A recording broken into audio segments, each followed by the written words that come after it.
How to perfectly maintain your first car. First, read your car's owner manual. It has all the secrets to keeping your car happy and running smoothly.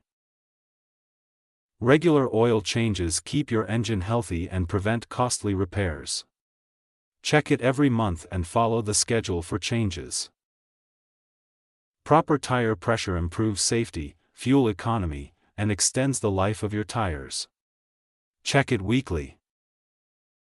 From coolant to brake fluid, keep an eye on your fluid levels to avoid breakdowns and ensure smooth operation.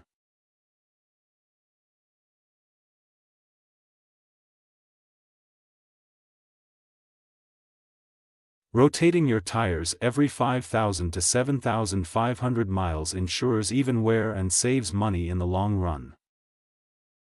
A clean air filter improves engine performance and fuel efficiency. Swap it out every 12,000 to 15,000 miles.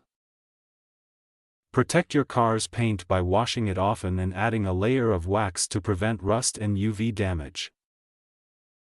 Weird sounds? Don't ignore them. They could be early warning signs of a problem. Clean off any corrosion on the battery terminals and make sure it stays charged for reliable starts. Finally, don't skip scheduled maintenance. It keeps everything running smoothly and prevents bigger issues.